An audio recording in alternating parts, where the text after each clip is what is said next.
War. War never changes.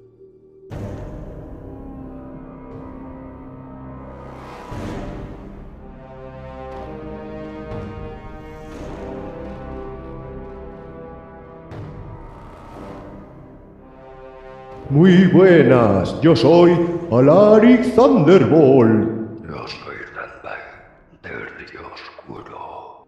Y esto es Scumbag, Tu podcast de videojuegos. con un toque de sabor añejo. Y hoy jugamos a ser otra gente.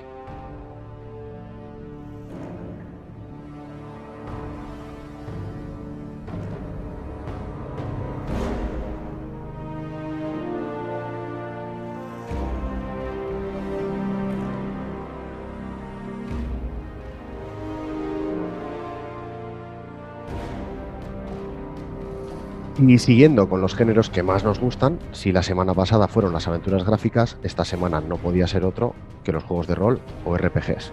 Ya tenía yo bastantes ganas de que llegase este episodio, que los RPGs son mi niño mimado. Pero, ¿qué son los juegos de rol? Porque podríamos decir que es básicamente un juego en que tú adquieres el rol de un personaje, te metes en su pellejo, pero claro, ateniéndonos a una definición tan genérica, casi podríamos decir que cualquier videojuego es un juego de rol, porque siempre vamos a controlar a un personaje que no somos nosotros.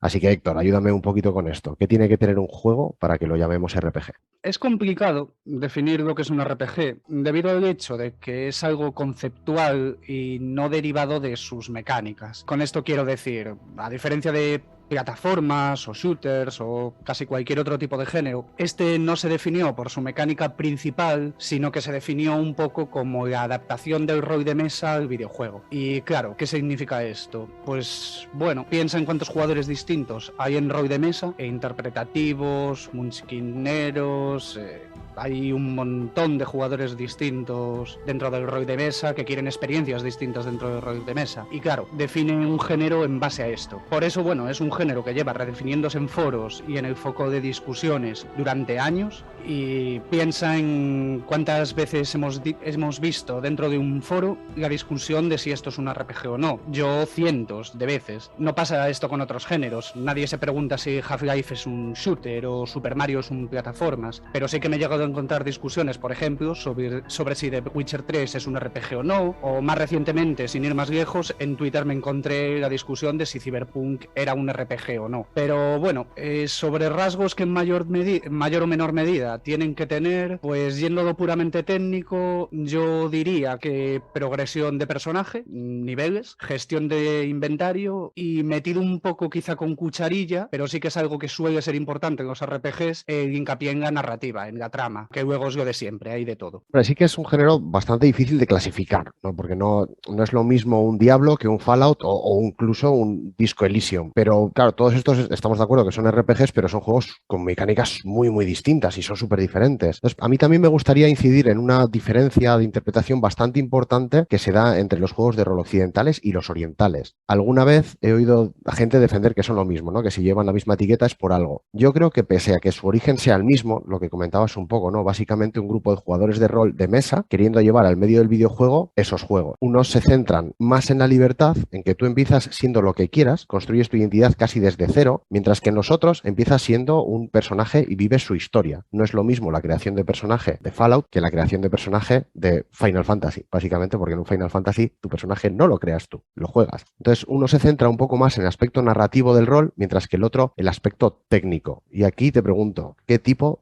te atrae más a ti? Bueno, lo primero sí que estoy muy de acuerdo con lo que comentas. Para mí el JRPG y el RPG occidental son bastante distintos. A mí en lo personal me atrae más el RPG occidental, aunque con matices. Quien me siga en Twitter o me conozca de algo, seguramente sepa que no soy muy fan de los videojuegos de Bethesda. A mí lo que más me atrae de un RPG son las ramificaciones de historia, los árboles de diálogos complejos, que los actos tengan consecuencias. Y tampoco es algo que abunde demasiado en el RPG occidental. sí que quizá más que en el oriental, pero no deja de ser algo de nicho, de un estilo de RPG muy concreto. De Black Isle, por poner un ejemplo, que a mí es un estudio que me encanta, le tengo muchísimo cariño. Icewind Dale no me gusta, lo jugué y no me lo llegué a pasar, de hecho, porque se concentra en el mazmorreo. Es un poco esa adaptación de las partidas más mazmorreras. De hecho, está basado en la campaña de Icewind Dale y a mí eso no es lo que más me gusta en un RPG. No me importa tanto que haya algunos puristas que sí, el tema de la cámara. Hay mucha gente que no considera un RPG de verdad, digamos, un juego que no tenga cámara isométrica y, bueno, un poco todos estos RPGs derivados de Infinity Engine, y yo con eso no estoy de acuerdo. Para mí, en un RPG lo que busco es la experiencia de interpretar al personaje, poder rolearlo en base a eso, en base a árboles de diálogos, una historia ramificada, esas consecuencias de las que te hablaba, de tus actos, y hasta donde conozco, aunque sí que es verdad que no digo que en Japón todos los RPGs que se hagan sean distintos, hay compañías como por ejemplo Atlus que sí que hace un poquito más de hincapié en esto, pero yo hasta donde conozco se encuentra más a elegir en el RPG occidental. Tampoco digo que no me gusten los JRPG, sencillamente los considero visiones distintas, estilos de juego distintos, pero vamos, que disfruté muchísimo con algunos como Final Fantasy, Chrono Trigger o Chrono Cross, los Odyssey.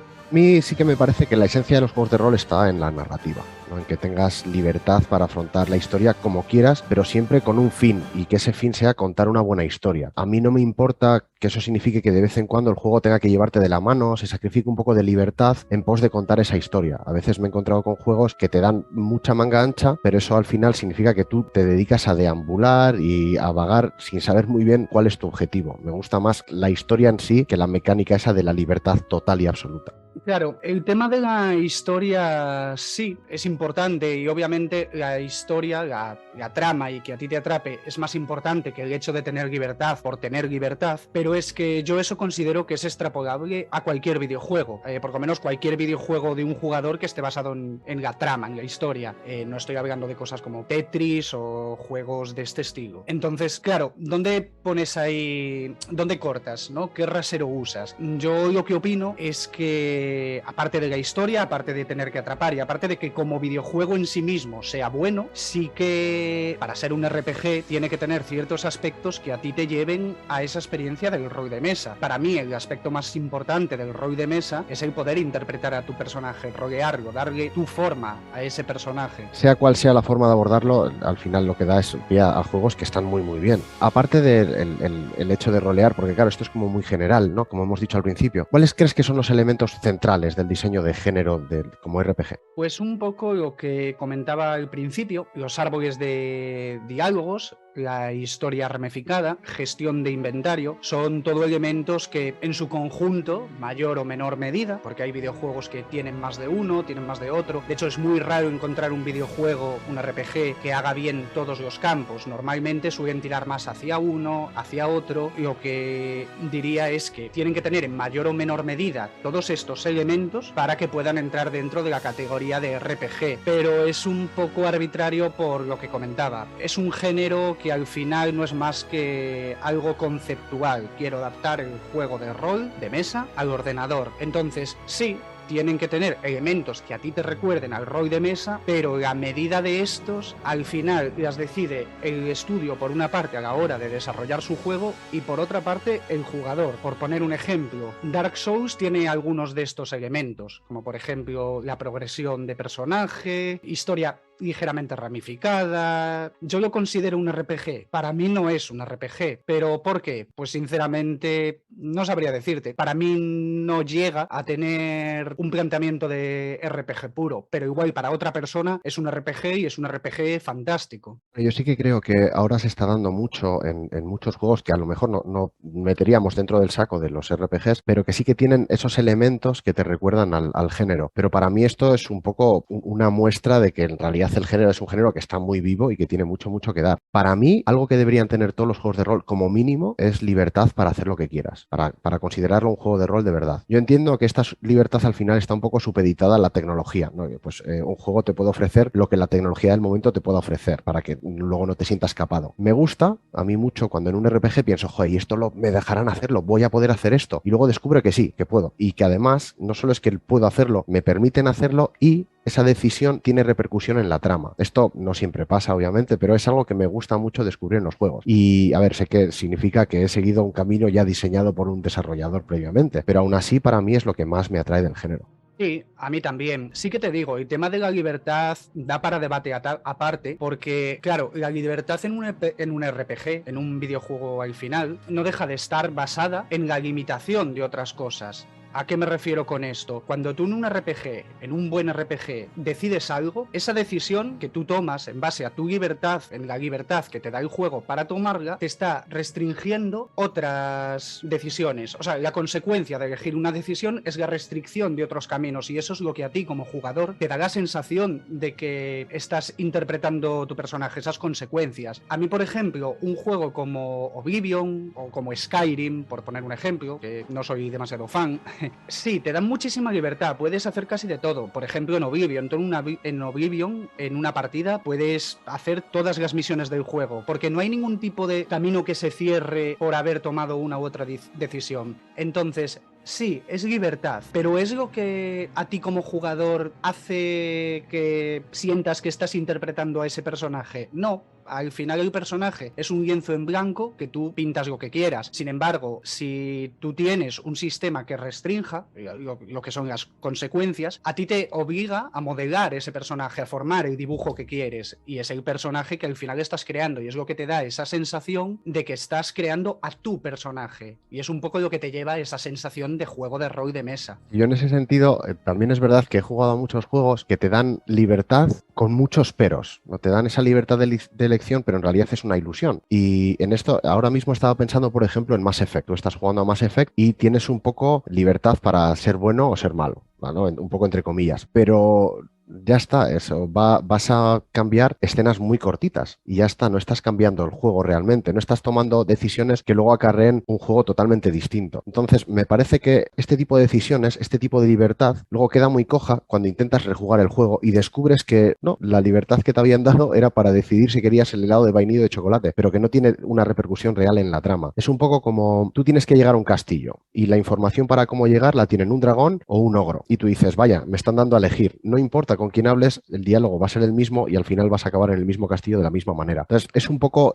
una ilusión en la que te engañan. La siguiente vez juegas de nuevo, intentas probar la que no tomaste, la decisión que no tomaste previamente y descubres que, coño, sí es lo mismo, no hay libertad real. Para mí, Mass Effect me parece un buen ejemplo, porque creo que hace una cosa muy bien y otra cosa no tan bien. La que hace muy bien es el personaje de Mass Effect, Shepard, es un héroe, va a salvar la galaxia. Y en ese sentido el juego sí que lo hace muy bien, porque a ti todas las opciones de diálogo, tanto las de, bueno, no me acuerdo cómo se llamaban ahora, las buenas como las de rebeldía, que eran un poco las malas, forman a tu tipo de héroe. Puede tirar más al héroe arquetipo, ese paladín, o puede tirar más al concepto de antihéroe. Y en ese sentido creo que lo hace muy bien, porque si te da la sensación de que estás desarrollando a tu Shepard, pero sin salirte de lo que la propia narrativa del juego quiere, que es que Shepard sea un héroe. En ese sentido creo que lo hace muy bien. Claro, ¿en qué no lo hace tan bien? Pues en lo que acabas de comentar tú. El Mass Effect tiene un montonazo de decisiones. Casi cada escena, casi cada diálogo tiene decisiones que prometen acarrear consecuencias. ¿Cuándo? En futuros juegos. Claro, llega el tercer juego y te das cuenta de que las consecuencias de esas decisiones son nulas. Y ese es el error de Mass Effect, y creo que es por lo que Mass Effect fue una auténtica decepción en el tercer juego, porque todas las decisiones que te habían prometido que iban a cambiar radicalmente todo ese final no significaban nada. Además, de hecho, los finales, hay varios finales, pero no son muy distintos unos de otros. Yo en esto, por ejemplo, es lo que te decía, me parece que se nota en la rejugabilidad de un juego. Cuando tú puedes coger y decir, voy a jugar esta partida siendo totalmente malo y la siguiente partida la voy a jugar siendo todo lo contrario. Y la experiencia de juego es totalmente distinta, porque cuando estás tomando esas decisiones, estás modelando el mundo que está alrededor de ti y la forma en que la gente reacciona hacia ti y la forma en que el mundo se cambia y las diferentes tramas que te vas a encontrar son distintas dependiendo de cómo hayas afrontado los pasos previos y las decisiones que hayas tomado. Eso es algo que me gusta mucho y que creo que es solo este género te lo puede dar. Para mí hay un ejemplo que quizás sea el juego en el que mejor he visto esto. Y es un juego en realidad mediocre jugablemente y de hecho no tuvo mucho impacto, y es el Alpha Protocol de Obsidian. El Alpha Protocol, aun a pesar de que, bueno, intentaron hacer una especie de Mass Effect en cuanto a jugabilidad, pero con mucho menos presupuesto y no tuvo mucha repercusión, de hecho cancelaron la secuela, es un juego en el que realmente cada decisión que tomas te cambia radicalmente un montonazo de escenas de la historia. Tú juegas una segunda partida y es completamente diferente a la primera. Hay sitios que en la primera a lo mejor has ido, en la segunda no vas, sitios que descubres en la segunda partida que en la primera ni te mencionaron, y en ese sentido es una pasada. Obsidian, a mí es una compañía que me gusta, hasta este último juego que sacaron. Es una compañía que he seguido desde siempre, desde ese Neverwinter Nights 2, ese KOTOR 2, y creo que en este dieron con la tecla en cuanto a ramificaciones de historia y sensación de que cada decisión cuenta, dieron con la tecla.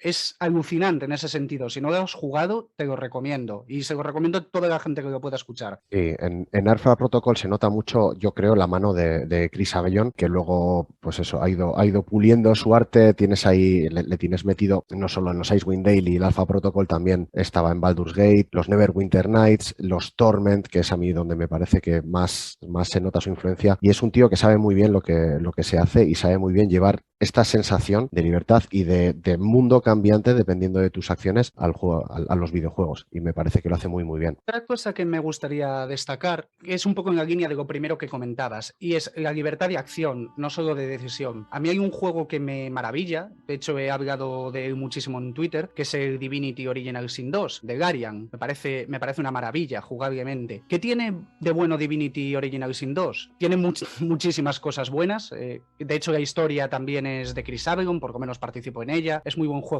pero una de las cosas que tiene es que cualquier idea que puedas tener a la hora de resolver una situación, pues por ejemplo, ¿podré coger este personaje, teletransportarlo a este sitio y hacer no sé qué? Casi cualquier idea que se te pueda plantear dentro del juego, por mecánicas, el juego te deja resolverlas. Y es una maravilla jugar ese juego. Es una maravilla, en serio, divertidísimo. Y además, el sistema de cooperativo que tiene me parece de lo mejorcito. El sistema de cooperativo, básicamente, resumiendo muy rápido, es que todos los personajes, toda la gente que esté jugando, participa en los diálogos. Entonces tú escogerías una opción, pero luego yo tendría la opción de escoger otra opción con mi personaje. Es una pasada porque incluso entre los propios personajes, entre los jugadores que manejan esos personajes, puede haber conflictos. Y en serio, es una maravilla. Parte de una cosa, y es algo que no se ve en los RPGs, sin embargo en el Divinity sí, y es que todos los personajes, tanto el protagonista, el que te cogerías tú jugando solo, como los compañeros, son protagonistas. No cae en lo que pasa en el resto de RPGs, en la grandísima mayoría de RPGs, que es, hay un protagonista, que es el salvador del mundo y etcétera, etcétera, y un montón de compañeros que le siguen, que se unen a él para ayudarle y compartir de alguna forma su gloria. En este no, digamos que rompe con ese esquema y todos son los elegidos, y me parece un concepto muy muy muy bueno y que para multijugador funciona muy bien. Y otro de los sellos de identidad del género, y me parece que además es algo que cada vez se ve más en otros géneros, no solo en el juego de rol, suelen ser los mundos abiertos, ¿no? La libertad no solo de hacer lo que quieras, sino de ir donde quieras y tener un mundo súper vasto para encontrar. Y por ejemplo, en el caso de Divinity que estabas tú hablando ahora, es un juego que premia mucho, ¿no? La exploración de mundo, de ir a donde quieras y de explorar absolutamente todo. ¿Qué te parece esto del mundo abierto? ¿Crees que es algo que tienen que tener los juegos de rol o no? ¿Crees que los juegos de rol que cuentan una buena historia tienen que tener también mundo abierto o basta con que te lleven por un camino predeterminado? Yo con los mundos abiertos tengo un poquito de conflicto.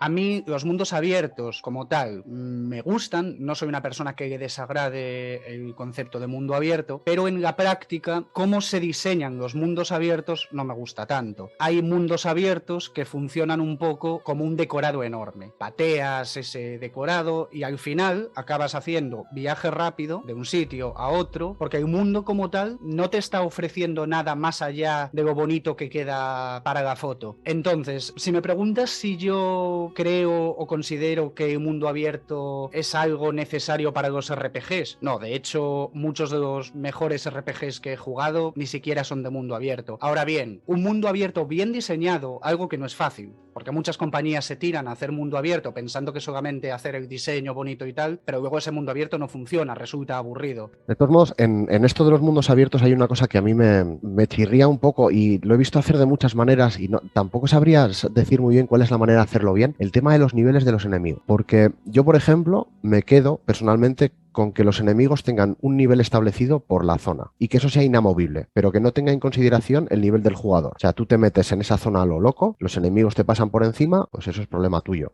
Esto, claro, a veces da pie a que si vas avanzando más rápido de lo que el juego considera que deberías, pues te encuentras con el típico boss final de área, pues con el que no puedes. Y te encuentras con que tienes que estar grindeando un poco por la zona para subir de nivel antes de enfrentarte. Pero yo prefiero esto a otras cutradas que he visto en juegos, como que los enemigos siempre tienen 2 niveles más que tú, o que los enemigos siempre están más inflados de estadísticas que tú. Para mí, se debe premiar que un jugador tenga cuidado o que un jugador trabaje para subir de nivel. Pero claro, los mundos abiertos dan pie a que a veces el jugador decida ir más tarde o decide ir antes de lo que estaba previsto por el diseñador. Entonces, tiene ciertos problemas también. Yo ahí estoy de acuerdo y es más. Lo primero, estoy de acuerdo porque creo que es lo que le da una verdadera sensación de realismo al mundo. Es un mundo verosímil. Los enemigos, las áreas y etcétera son realistas. Eso es lo primero. Pero es más, no soporto en los juegos en los que la dificultad del enemigo está basada únicamente en el nivel. ¿A qué me refiero con esto? En The Witcher 3, sin ir más lejos, te pasa lo que otros muchos juegos. Te encuentras un perro en un área difícil, ese perro te revienta. Te encuentras un ogro gigante en un área fácil, lo matas de 2 espadazos. Yo eso es algo que no soporto. Para mí le quitan verosimilitud al mundo y me da la sensación de que no es un mundo verdaderamente orgánico. Y es un poco lo que ponía en el episodio anterior de ejemplo con Fallout. Fallout es un mundo en el que un pirata con una pistola es un pirata con una pistola. Da igual que te lo encuentres en una zona difícil, en una zona fácil. Y un supermutante es un supermutante. Da igual que te lo encuentres en una zona difícil o en una zona fácil. Yo en el caso, por ejemplo, que estabas diciendo de Witcher, me acuerdo del primero. En el primero, la curva de dificultad, para mi gusto, estaba un poquito mal diseñada, porque al principio eres un poco matado y los enemigos cuestan mucho, dependiendo qué zonas vayas. Me acuerdo, al principio hay una zona en la que llegas y hay unas plantas que te meten 2 hostias y te matan en una ciénaga. Para mí esto era como muy complicado al principio y sin embargo llega un momento en que de la que tú has subido de nivel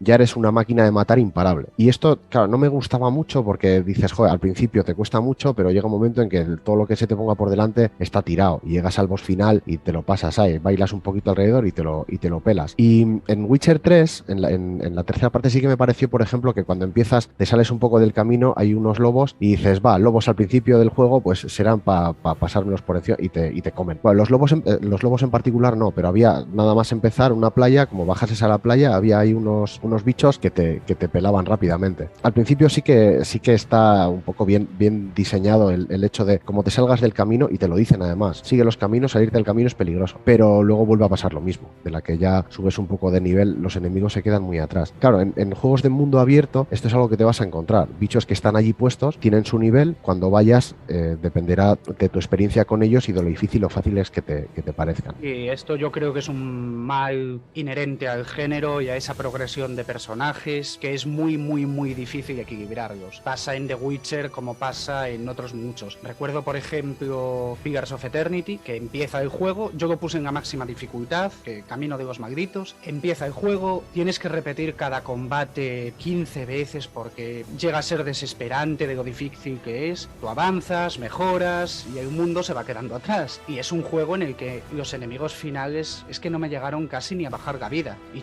la dificultad no la cambié. Pero claro, es algo que debe ser muy difícil de diseñar por el tema de que el personaje va progresando y el jugador va aprendiendo también a jugar. Debe ser muy complicado. Y esto además yo creo que está ligado a otro debate que es la elección de dificultad en los videojuegos. Date cuenta, si un juego no deja elegir dificultad, tiene la dificultad por defecto, como por ejemplo pasa en Dark Souls. Es la dificultad que el equipo, el diseñador y etcétera ha probado, ha testado y ha elegido en base a las zonas y tal. Como tú pongas un diseñador de dificultad, te estás cargando eso. Ya tienes que hacer malabarismos para que en todas las dificultades sea jugable, pero al mismo tiempo en todas las dificultades tenga unos niveles de desafío acordes a las zonas. Un poco de malabarismos. El tema de gestión de grupo, que es algo que has comentado como una de las cosas centrales al género. ¿Qué te parece? Porque yo es algo que siempre he llevado bastante mal y me suele parecer bastante abrumador de primeras. Yo me acuerdo, por ejemplo, el principio del Baldur's Gate me supuso un problema precisamente por eso, ¿no? Tener que estar micreando con todos los personajes y atento a todo lo que pueden hacer cuando en realidad aún no lo sabes. No conoces el juego ni las mecánicas y suele ser uno de los elementos de la curva de aprendizaje que más me cuesta. Porque los mundos, la historia, todo eso no tanto, pero los sistemas de combate se me hacen un poco de bola. Pero bueno, los de estrategia en un tiempo real también me causan la misma angustia, vamos. Me gustan más los que empiezas poco a poco y aprendes las dinámicas de personajes a poquitos, o incluso los que es un solo personaje, rollo pues Witcher, que hemos comentado, que los que tienes que tener un grupo y que tienes que andar micreando y andar con cada uno haciendo decisiones. A mí eso me cuesta una barbaridad. A mí la gestión de grupo me gusta en RPGs cuyo combate es por turnos, pero no me gusta nada en RPGs cuyo combate es tiempo real con pausa.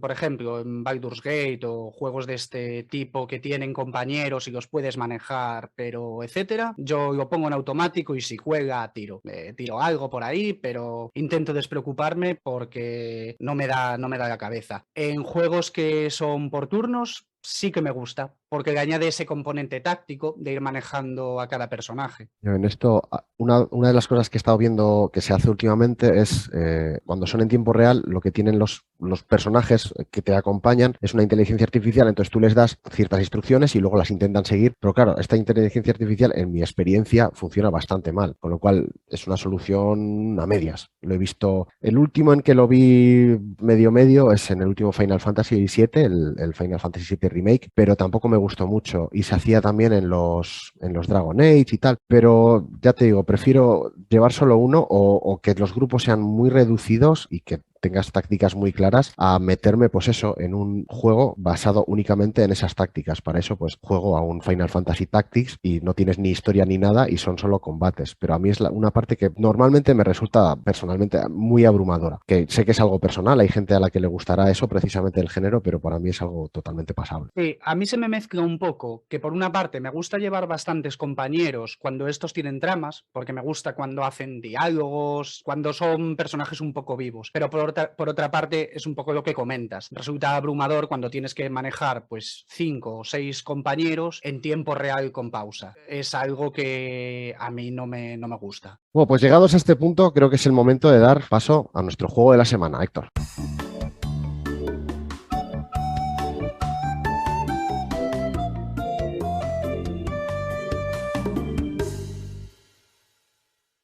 Pues voy a decir un juego con el que llevo dando la matraca en Twitter a lo largo del último año y es el Pathfinder Wrath of the Righteous de Outland Games. Este juego me parece una absoluta maravilla. ¿Recuerdas esa época ya mencionada a lo largo del episodio Black Isle con juegos como Baldur's Gate, Planescape Torment, Fallout? Pues si tuviera que decir una compañía que fuera heredera de todo eso, sería Outland. Pathfinder tiene todo lo que le puedes pedir a un RPG y lo que estábamos comentando. Creación de personajes, compañeros, con su trama y sus diálogos, una historia ramificada, sistema de 20, que es algo que no se ve hoy en día casi en juegos, por temas de licencia supongo. Por ejemplo, volver a jugar con reglas de Dungeons and Dragons, concretamente de Pathfinder, pero bueno, son reglas de Dungeons and Dragons 3.5 mejoradas. Un videojuego es una absoluta gozada. Es que te hace sentir como cuando jugabas a Baldur's Gate y todos este tipo de juegos. Además, me parece una maravilla de este juego que se puede elegir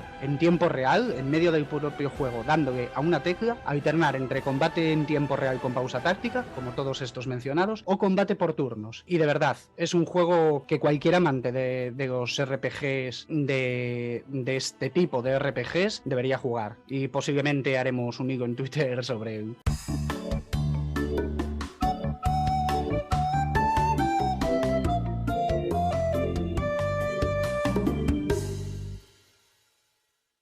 Pues con esto llegamos al final.